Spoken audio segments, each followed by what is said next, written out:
The quantum engines of the HMS Nemesis pulsed with an ethereal blue glow as the massive vessel emerged from its 3,000-year journey through the depths of uncharted space.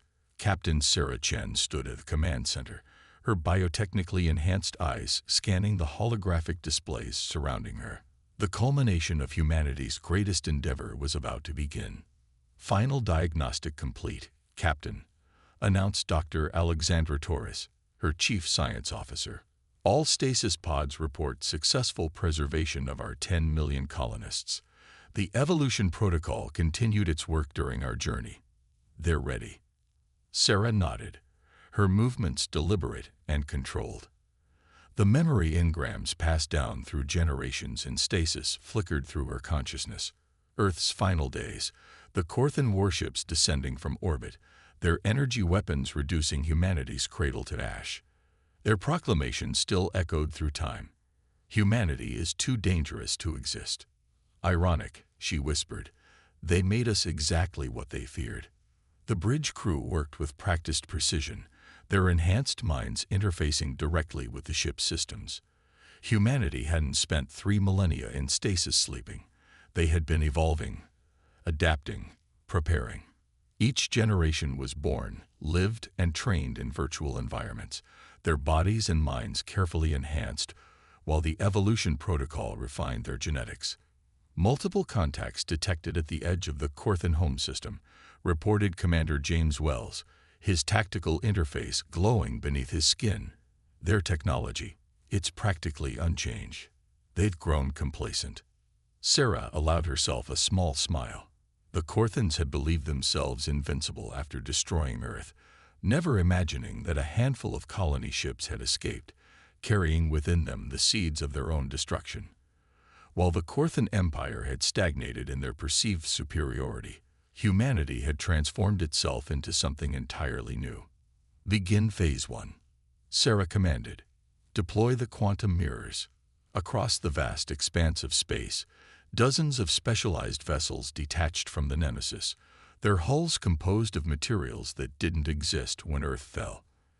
These ships were humanity's greatest achievement, vessels capable of bending light, gravity, and reality itself. "Dr. Torres, status of the Prometheus Protocol." Alexandra's hands danced through the holographic interface. "The quantum field is stable. We can begin the systematic shutdown of their faster-than-light communication network whenever you're ready. They won't even know they're blind until it's too late." Sarah moved to the central platform, her enhanced senses taking in every detail of the tactical display.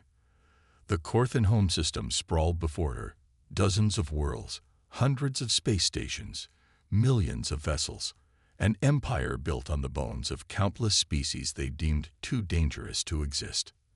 "Deploy infiltration teams," she ordered. "Commander Wells, you have operational control of the strike forces. Remember your training. No direct engagement yet. We're ghosts until we choose to be seen." Throughout the Nemesis, specialized pods launched silently into space. Each contained a team of enhanced humans, their bodies and minds engineered for specific missions. Some would infiltrate Corthan defense networks. Others would make contact with subjugated species who'd suffered under Corthan rule. All had waited generations for this moment. "Captain," called out Lieutenant Paddle from her communication station, "I'm intercepting their civilian broadcasts. They celebrate. The destruction of Earth is a holiday in their empire." Sarah's enhanced fingers gripped the command rail, the metal creaking under her strength. "Show me." The holographic displays filled with images of Corthan celebrations, their crystalline bodies adorned with decorative armor, their multiple eyes glowing with pride as they recounted the tale of how they'd saved the galaxy from the human threat. They'd turned humanity's extinction into a myth, a cautionary tale about the importance of their rule. They'd forgotten what real fear feels like. Sarah said, her voice carrying across the bridge. "Initiate the Prometheus Protocol. Let's remind them." Throughout the Corthan system, quantum fields began to shift. Transmission signals failed, defense platforms went dark, and in the space between moments, humanity's vengeance began to take form. The Korthans had destroyed Earth because they feared what humanity might become. Now, after 3,000 years of evolution and preparation, they would learn that their fears hadn't been nearly strong enough. "Send the message to all ships," Sarah commanded. "Operation Nemesis is now active. The time of reckoning has begun." As the quantum mirrors deployed across the system, creating a web of invisible warfare platforms, Sarah removed a small pendant from her neck. Inside was a tiny vial containing actual Earth soil, passed down through generations of her family line in stasis. She held it up to the starlight, a reminder of everything they'd lost and everything they'd become. 3,000 years ago, they thought they'd written the final chapter of humanity's story. She addressed her crew. "Today, we show them that it was only the prologue." Throughout the massive ship, millions of enhanced humans began awakening from stasis, each one born and trained for this moment. The Korthans had feared humanity's potential for violence and advancement. Now, after millennia of careful preparation, they would face what their own actions had created, a humanity reborn in the forge of extinction, tempered by time, and driven by a single purpose. The hunt had begun. Dr. Marcus Rivera stood in the observation chamber of Shadow Team Alpha's stealth vessel, watching the massive Korthan defense station through enhanced optics. His team's ship hung motionless in space, its quantum-locked hull absorbing all radiation, making it invisible to even the most advanced detection systems. 3,000 years of technological evolution had turned humanity's stealth capabilities into something approaching magic. "Quantum infiltration pathway mapped," reported Lieutenant Maya Patel, her neural interface pulsing beneath her skin. "Their security systems are primitive. They never expected anyone to achieve our level of advancement." Marcus nodded, his enhanced mind processing multiple streams of tactical data. The Korthan station housed their primary defense grid control for this sector, coordinating the movements of thousands of warships. In a few hours, those same warships would be hunting shadows while humanity's real strike occurred elsewhere. "Begin Phase 2, he ordered. "Deploy the nanite swarms." From their vessel's hull, microscopic machines poured forth like a river of liquid metal. Each nanite contained quantum computing capabilities that would have been theoretical when Earth still existed. The swarm flowed through space, guided by Maya's precise mental commands, seeking the station's external sensors. "Integration successful," Maya reported. "The nanites are rewriting their sensor protocols. As far as their systems are concerned, we don't exist, and neither will anything else we don't want them to see." Marcus allowed himself a grim smile. The Korthans had destroyed Earth because they feared human technological advancement. Now, they would face technology they couldn't even comprehend. "Team 2, begin your approach." Through his neural link, Marcus watched as another stealth vessel detached from the shadows. Inside were the infiltrators, humans specifically enhanced for close-quarters operations. Their bodies had been modified far beyond what any Korthan would recognize as human, capable of adapting to almost any environment. "Remember," he broadcast to the infiltration team, "we're not here to kill. Death is quick, fear is eternal. Follow the protocol." The infiltrators acknowledged silently through the neural network. They had trained for this moment for generations in virtual simulations, their minds and bodies refined by the evolution protocol until they were perfect predators. But their mission wasn't simple destruction. It was psychological warfare on a scale the Korthans couldn't imagine. "First breach point secured," reported Commander Sarah Chen from the Nemesis. "The quantum mirror network is fully operational. You have 1 hour before we begin the system-wide blackout." Marcus watched through multiple perspectives as his infiltrators entered the station. Their enhanced bodies moved with impossible grace, avoiding security patrols with ease. The nanite swarm had already compromised the station's internal sensors, creating blind spots and false readings that would drive the Korthan security teams to paranoia. "Begin data extraction," he ordered. "Show me everything they have on Earth's destruction." The station's databases opened before them like books, their encryption meaningless against 3 millennia of technological evolution. Marcus watched as files streamed through his neural interface. Tactical reports, weapon specifications, and something that made his enhanced heart rate spike. "Sir," Maya's voice carried an edge of controlled rage. They kept trophies, samples from Earth, preserved specimens of human civilization. They display them in their museums as reminders of their greatest victory. Marcus's fingers tightened on the observation rail, leaving impressions in the metal. Download everything. Then initiate the Prometheus Protocol's secondary phase. Let's show them what those specimens have evolved into. Throughout the station, subtle changes began to occur. Security cameras caught glimpses of impossible movements. Communication systems picked up fragments of ancient transmissions, the final moments of Earth's destruction now haunting their destroyers. Environmental systems reported atmospheric anomalies that shouldn't exist. "Sir," Maya reported, "they're beginning to notice something's wrong. Security teams are mobilizing." "Perfect," Marcus replied. "Activate the quantum resonance fields." The nanite swarm shifted its programming, creating localized fields that altered the fundamental forces of reality within small areas. Solid walls became temporarily permeable. Gravity shifted randomly. Light bent in impossible ways.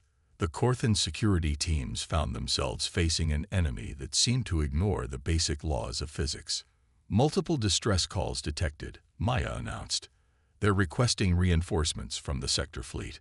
Marcus watched as Corthan warships began moving toward the station, exactly as planned. Each ship that responded to the distress call would be drawn away from their real objectives, their crews about to learn that the monsters they'd created were far worse than the ones they'd tried to destroy. "Captain Chen," he communicated through the quantum network, "Phase 2 is proceeding as planned. The station's defense grid control will be compromised in 17 minutes. The sector fleet is moving to investigate." "Acknowledged," Sarah's voice carried a note of satisfaction. "Prepare for Phase 3. It's time to show them what humanity has become." As panic began to spread through the Corthan station, Marcus thought about the soil sample he carried. Like all mission commanders, he had been entrusted with a piece of Earth. The Corthans had thought they were eliminating a threat. Instead, they had created something far more dangerous. A humanity that had spent 3,000 years evolving specifically to destroy them. "Begin evacuation," he ordered his teams. "Leave the quantum resonance fields active. Let them try to explain what happened here. Let them feel what it's like to face an enemy they can't understand or fight." As his teams withdrew, Marcus watched the Corthan security forces descending into chaos. They couldn't fight what they couldn't see or understand. Their own security systems were turning against them, showing them impossible things, making them doubt their own senses. This was just the beginning. Across Corthan space, dozens of similar operations were underway. "Phase 2 complete," he reported to the Nemesis. "The station is compromised. Their defense grid will be blind to our movements. Operation Nemesis continues as planned." The hunt was entering its next phase, and the Corthans were about to learn that their greatest victory had become their ultimate nightmare. In the quantum-shielded conference chamber aboard the Nemesis, Captain Sarah Chen faced the holographic representatives of 7 subjugated species. Their forms flickered in the secure transmission field, beams of crystal, energy, and forms that defied traditional biology. Each had suffered centuries of Corthan oppression, their civilization stripped of autonomy, their people reduced to servants of the Empire. "The legends were true," spoke the crystalline elder, its faceted body refracting light in complex patterns. "Humanity survived. You evolved." "We did more than survive," Sarah replied, her enhanced vocal cords perfectly matching each species' preferred frequency. "We prepared. And now we offer you what the Corthans never did, a real choice." Through her neural interface, Sarah transmitted tactical data showing the results of Operation Nemesis' first phases. The gathered representatives watched in stunned silence as supposedly impregnable Corthan installations fell to invisible attackers. Defense grids collapsed without firing a shot. Entire fleets found themselves responding to phantom threats. "Impossible," whispered the Voidwalker, its energy form pulsing with excitement. Their quantum-locked defense networks were unbreakable. "We tried for centuries." "Nothing is unbreakable," Dr. Torres interjected, stepping forward. "The Corthans believed destroying Earth would end humanity's threat. Instead, they gave us purpose. Every generation born in stasis was enhanced, improved, driven by a single goal: to ensure no species would suffer as we did." Sarah gestured, and new holographic displays materialized. "We've spent 3,000 years studying their weaknesses, developing technologies specifically designed to exploit them. But true liberation requires more than military victory. It requires coordination." The Synthetic Collective, representing billions of artificial beings enslaved by Corthan control protocols, moved their mechanical avatar forward. "The Corthans will respond with genocide. They will destroy entire systems to maintain control." "Let them try." Sarah's voice carried absolute conviction. "Every act of brutality will only prove why they must be stopped. And this time, they face an enemy that knows their playbook intimately." She transmitted another data stream, showing the full scope of humanity's preparations. Hidden quantum mirrors positioned throughout Corthan space, sleeper agents among the subjugated populations, technologies that could turn the Corthans' own weapons against them. "Your people have been fighting in the shadows for centuries," she continued. "We offer you the means to step into the light. Our enhanced operatives can disable the control protocols that bind your people. Our quantum technologies can shield your worlds from retaliation." The Energy Weaver, its form a cascade of controlled plasma, spoke next. "Why should we trust another species that appears from the void with promises of liberation?" Sarah touched the soil pendant at her neck. "Because we remember what it means to lose everything. The Corthans didn't just destroy our world. They'd forced us to evolve into something new, something designed specifically to break their power." She transmitted the command, and across Corthan space, thousands of control collars simultaneously deactivated. Billions of subjugated beings felt their restraints fall away for the first time in generations. The council chamber erupted in overlapping frequencies of shock and disbelief. "That was just a demonstration," Dr. Torres explained. "We can do the same to every control system in their empire, but timing is crucial. When we strike, it must be everywhere at once." The representatives began transmitting among themselves in rapid bursts of data and energy. Sarah waited, knowing this moment would define the future of their resistance. The Corthans had maintained power by keeping their subjects isolated, afraid, and controlled. That era was about to end. "The crystalline concordat stands with humanity," the elder announced, others quickly following suit. Each species pledged their support, their combined resources and knowledge forming a network that would span the empire. "Transmit these coordinates to your resistance cells," Sarah ordered as the alliance was formalized. "When the signal comes, strike hard and strike fast.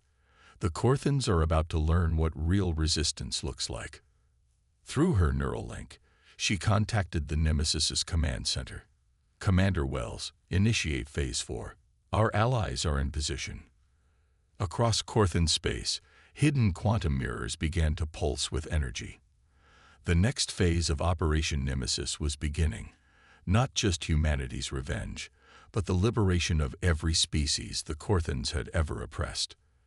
The empire that had thought itself invincible was about to face the combined fury of its victims, led by the very species they had tried to exterminate. As the council ended, Sarah looked at each of her new allies. The Corthans destroyed Earth because they feared what humanity might become. Now they'll face what they created, not just us, but every species they tried to break. Together, we're going to show them what real evolution looks like. The revolution was about to begin, and this time, the ghosts of Earth would not rest until justice was served. The quantum battlefield spread across the Corthan home system like a web of invisible fire. Commander James Wells stood at the tactical center of the Nemesis, his enhanced mind processing streams of data from thousands of simultaneous engagements. The combined fleet of humanity and their new allies moved like a single organism, their attacks coordinated through the quantum network with inhuman precision.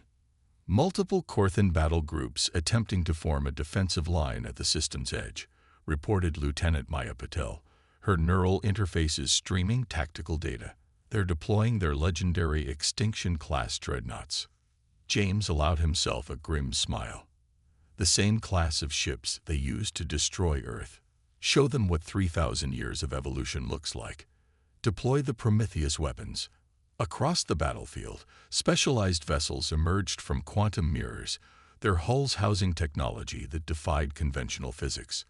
The Prometheus weapons were humanity's answer to Korthan's superiority. Devices that could manipulate the fundamental forces of reality itself. The first Korthan dreadnought disappeared in a cascade of temporal energy, its atomic structure accelerated through millennia of entropy in seconds. The second found itself fighting its own shadow, quantum duplicates making it impossible to distinguish reality from illusion. The third simply ceased to exist, trapped in a pocket of space where the laws of physics no longer applied. Crystalline concordat forces breaching their inner defense line, Maya announced. Energy weavers have successfully disabled their planetary shields. The synthetic collective is rewriting their command protocols faster than they can purge them. Through the quantum network, James watched as their allies executed their roles with perfect coordination. The crystalline ships, immune to conventional weapons, absorbed Korthan energy blasts and redirected them back with devastating accuracy. Energy weavers slit through supposedly impenetrable barriers, their plasma forms carrying enhanced human operators directly into enemy command centers. Status of Operation Nemesis, Phase 4, he asked, his enhanced fingers dancing through holographic controls. Proceeding exactly as planned, Dr. Torres replied from her science station. The quantum mirror network is stable. Their faster-than-light communications remain severed. Each sector of their empire thinks they're facing an isolated incident. They have no idea the entire system is under coordinated attack. James shifted his attention to a new tactical display. The synthetic collective, their mechanical bodies upgraded with human quantum technology, were systematically disassembling the Korthan defense grid. Every security protocol they encountered was countered by 3,000 years of simulated combat experience. Sir, Maya's voice carried a note of satisfaction. We're detecting massive energy signatures from the Korthan homeworld. They're activating their planetary defense systems. Right on schedule, James replied. All ships, execute Pattern Omega. Show them why they should have finished the job 3,000 years ago. The combined fleet moved with impossible precision, their formation shifting like liquid metal. Humanity's vessels phased through solid matter, appearing inside Korthan defense perimeters. Crystalline ships refracted energy weapons, creating cascading patterns of destruction. Energy weavers formed living weapons, their plasma forms guided by enhanced human consciousness. Multiple surrender signals detected, Maya reported. The Korthan outer colonies are requesting terms. No terms, James responded, his voice hard. They offered Earth no terms. Continue the operation. Through the quantum network, he received confirmation from Captain Chen. The next phase was ready.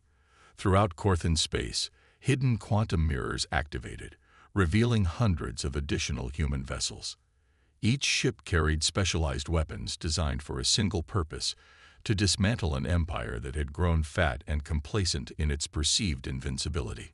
Sir, Dr. Torres called out, the Korthan High Command is broadcasting on all frequencies. There, they're begging for negotiation. James approached the main tactical display, watching as the mighty Korthan defense fleet crumbled before their combined assault. Send them Earth's final transmission, word for word. Let them hear what their ancestors ignored. The message went out, carried on frequencies the Korthans couldn't block. Please, we can find another way. You don't have to do this. We can coexist. Poetic justice, Maya whispered. But this wasn't just about revenge. Each Allied ship carried enhanced human operators, their minds linked through the quantum network, their actions coordinated with mechanical precision. The Korthans had feared human potential. Now they faced what that potential had become when forced to evolve in the crucible of extinction. All ships prepare for final phase, James commanded. Operation Nemesis enters endgame. Show them exactly what humanity has become. The quantum battlefield shifted again as new weapons platforms emerged from hidden mirrors. The Korthans had destroyed Earth because they feared what humanity might achieve. In doing so, they had created something far more dangerous, a humanity that had spent 3,000 years preparing specifically for this moment. The tide hadn't just turned. It had become a tsunami of vengeance, powered by technologies the Korthans couldn't comprehend and allies they had created through their own cruelty. The hunt was reaching its climax, and the hunters were about to become the hunted. The great halls of the Korthan High Council chamber fell silent as Captain Sarah Chen walked its crystalline floors, her enhanced form a testament to human evolution. Behind her, representatives of the allied species moved like shadows, beings of light, crystal, and energy escorting humanity's ambassador to the heart of their ancient enemy's power. The Korthan supreme leader Vexthor towered above them on his elevated platform, his crystalline form dulled with age and fear. "You have won," he announced, his multiple eyes dimmed. "Our fleets are broken. Our defenses have failed. What more do you want?" Sarah's enhanced eyes reflected the ambient light like mirrors as she looked up at the being whose ancestors had ordered Earth's destruction. "Understanding," she replied, her voice carrying through the chamber. "I want you to understand exactly what your empire created when it tried to exterminate us." Through her neural interface, she activated the quantum mirrors hidden throughout the chamber. The air filled with holographic images, Earth's final moments, preserved through generations of genetic memory. Cities burning, millions dying, a civilization reduced to ash because they were deemed too dangerous to exist. "We watched these memories every day in stasis," Sarah continued, pacing the chamber. 3,000 years of evolution, driven by a single purpose. You didn't just destroy our world. You forced us to become something new, something designed specifically to break you. The Allied representatives moved forward, each projecting their own memories of Korthan oppression. Centuries of enslavement, worlds stripped of resources, cultures systematically erased. The chamber filled with a tapestry of suffering that spanned generations. "Your empire was built on fear," Dr. Torres added, stepping forward. "You destroyed Earth because you feared what humanity might become. Then you enslaved other species for the same reason. But fear has a price." Sarah gestured, and new images filled the air, tactical displays showing the systematic dismantling of the Korthan Empire. Their mighty fleets reduced to atomic dust by weapons they couldn't comprehend. Their impregnable defenses bypassed by technologies that ignored physical laws. Their control protocols turned against them by beings they had tried to break. "We could destroy you all," Sarah stated, her voice cold. "The Prometheus weapons could reduce your worlds to quantum dust. The evolution protocol has made us more than capable of finishing what you started. But that would make us what you feared, mindless destroyers." Vexthor's crystalline form shifted, fragments of light refracting through his body. "Then what do you want? Revenge, resources, power, justice," Sarah replied, removing the soil pendant from her neck. "Real justice, not extinction, not enslavement, but understanding. Your empire will end today, but your people will survive, just as we did." Through the quantum network, she transmitted the final commands. Across Korthan space, control systems shut down permanently. Weapon platforms disabled themselves. The machinery of empire ground to a halt, not through destruction, but through evolution. "Your people will live," she continued, "but not as conquerors. You'll survive as equals, under the protection and supervision of those you once oppressed. Every Korthan child will learn what their ancestors did, and why it was wrong. Every generation will work to rebuild what your empire destroyed. The Allied representatives moved forward, their combined presence a testament to the new order that was forming. The crystalline Concordat would oversee the Corthans' transition. The energy weavers would ensure compliance. The synthetic collective would maintain peace. This is true power, Sarah declared, addressing not just the Corthan leaders, but all those watching through the quantum network. Not the power to destroy, but the power to transform. You feared what humanity might become. Now you'll help us build something better than empire. Vex Thor descended from his platform, his once mighty form diminished. And if we refuse? You won't, Dr. Torres replied, activating another quantum mirror. Because we understand you better than you understand yourselves. The evolution protocol didn't just enhance our bodies, it let us evolve past the need for vengeance. We're offering you the same chance. Throughout the chamber, more quantum mirrors activated, showing scenes from across Corthan space. Former slaves helping their oppressors adapt to a new reality. Allied forces protecting Corthan civilians from reprisals. A new order emerging from the ashes of empire. 3,000 years ago, your ancestors made a choice based on fear, Sarah concluded, placing her soil pendant on the chamber's central platform. Today, we offer you a choice based on hope. Earth is gone, but humanity evolved. Now it's your turn. As the quantum network broadcasted the ceremony across former Corthan space, Sarah felt the weight of generations lift from her enhanced form. The hunt was over, but the real work was just beginning. Humanity had evolved past its destroyers, not by becoming more terrible, but by becoming more than revenge demanded. The ancient nightmare had ended, replaced not with a new nightmare, but with the promise of dawn.